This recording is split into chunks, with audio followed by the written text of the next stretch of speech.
Hai Kiddy Parents, kita jumpa lagi. Kali ini saya akan sharing mengenai apa yang menjadi masalah pada bayi kuning. Mam, kadang-kadang saya didatangi ibu yang membawa bayinya kuning, tetapi ternyata terlambat datangnya karena bayinya mengalami atresia biliar. Nah, dalam keadaan demikian saya sulit untuk menjelaskannya karena satu-satunya cara untuk menyelamatkan bayi demikian adalah dengan transplantasi hati. Nah, untuk mencegah ini tidak terjadi, kita bahas yuk kenapa bayi bisa terlambat datang ke dokter sehingga terlambat ditolong.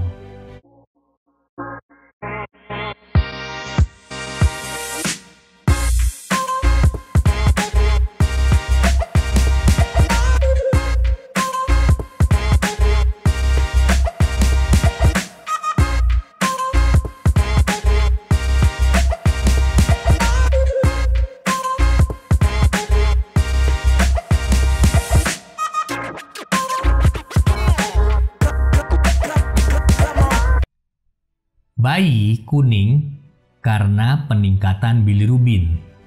Bilirubin akan mewarnai mata dan kulit.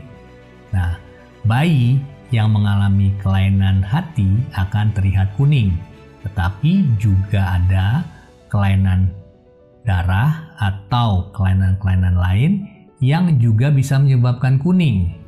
Kita tahu ada dua macam bilirubin, yaitu bilirubin indirect dan bilirubin direct. Bilirubin indirect adalah hasil pemecahan dari darah merah atau hemoglobin.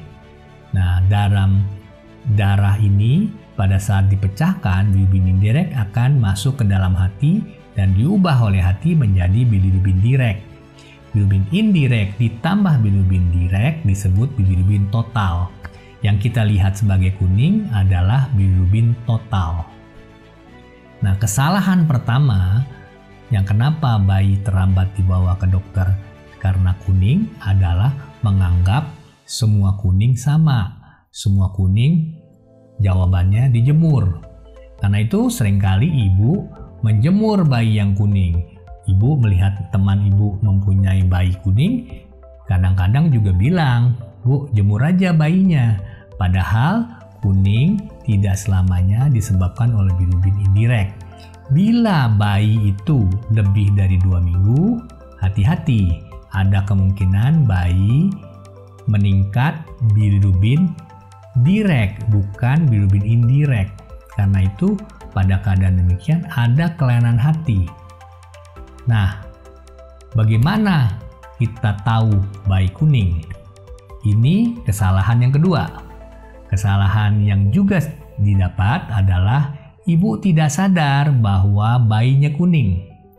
Kita tahu dari penelitian bahwa orang tua biasanya mengetahui bayinya kuning bila kadar bilirubinnya 5 mg per desiliter atau di atasnya. Dokter yang lebih terlatih, yang lebih sering melihat bayi yang kuning, bisa melihat bayi kuning bila kadarnya 3 mg per desiliter. Kadar bilirubin di atas 3, dokter sudah melihat kuning, tetapi orang tua hanya melihat kuning bila kadarnya di atas 5. Nah, bagaimana melihat bayi kuning? Pertama, harus dengan sengaja kita mau melihat bayi itu kuning atau tidak. Kalau selintas, kadang-kadang bayi tidak terlihat kuning, terutama bila angkanya sekitar 5 mg per desiliter. Yang pertama, kalau kita ingin melihat bayi kuning, kita mesti membawa bayi ke tempat yang penyinarannya terang. Bila paling baik kita melihat bayi di bawah matahari, karena matahari sangat terang dan dengan mudah kita bisa melihat bayi kuning. Bila tidak ada matahari, gunakan lampu yang terang. Nah, lampu atau matahari ini bisa dengan mudah membantu kita untuk melihat bayi yang kuning. Di mana tempat kita melihat bayi kuning? Yaitu lihatlah di mata. yang kita sebut namanya sklera. Sklera mata sebetulnya berwarna putih. Nah, di samping di bola mata kita ada bagian yang hitam, di sampingnya ada bagian yang putih. Nah, di daerah itu bila kuning, bayi kuning akan terlihat kuning matanya. Yang kedua, kita juga bisa melihat bayi yang kuning itu dari kulit. Kita bisa melihat di dahi, di daerah dahi, kita regangkan jari kita, atau di bagian dada, kita regangkan kulit di daerah tersebut dan kita lihat apakah berwarna kuning. Nah, kita tahu bahwa kuning itu makin kuning, jalannya dari kepala sampai ke kaki. Makin ke bawah kita temukan kuning, makin tinggi kadar bilirubinnya. Jadi, dengan demikian Anda tahu bagaimana melihat bayi yang kuning. Kesalahan yang ketiga adalah ibu tidak memperhatikan warna buang air besar. Buang air besar atau tinja ternyata penting sekali. Bila tinja berwarna dempul, artinya mungkin bilirubin tidak ada di dalam saluran cerna. Dan tidak adanya bilirubin yang mewarnai kotoran itu pertanda bahwa mungkin ada halangan bilirubin dari hati mengalir ke dalam usus. Yang ini salah satunya disebabkan oleh atresia biliar.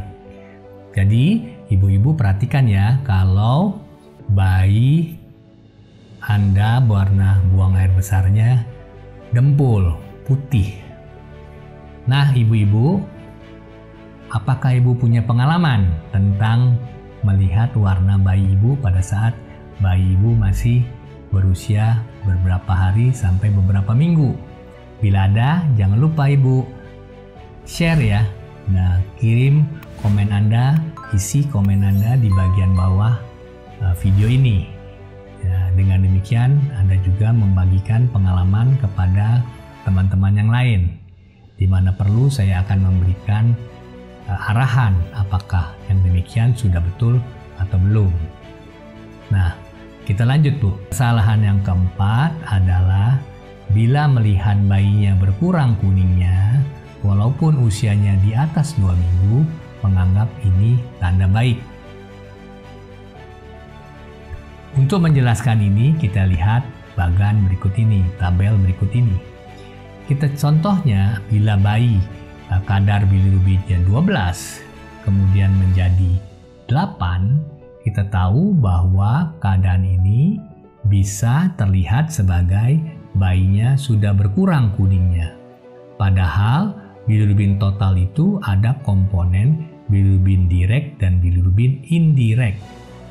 Nah, dalam keadaan demikian, kita tahu bahwa bilirubin yang 12 itu mungkin saja indirectnya 11,6 mg per desiliter, directnya 0,4, secara jumlah memang 12.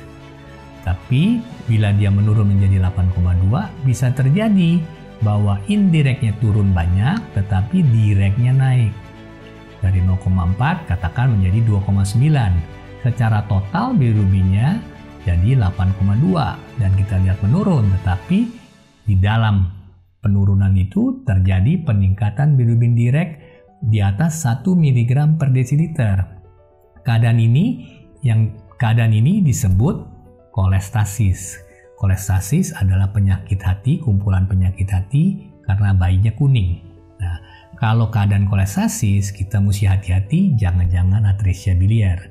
Ada banyak penyebab lain untuk kolestasis. Dokter akan mencari apa penyebabnya. Yang paling penting, Anda membawa bayi ke dokter bila kuning berlanjut. Bila kuning lebih dari 2 minggu, jangan ditunda ke dokter. Minta dokter untuk memeriksa bayi ibu agar tidak terlambat.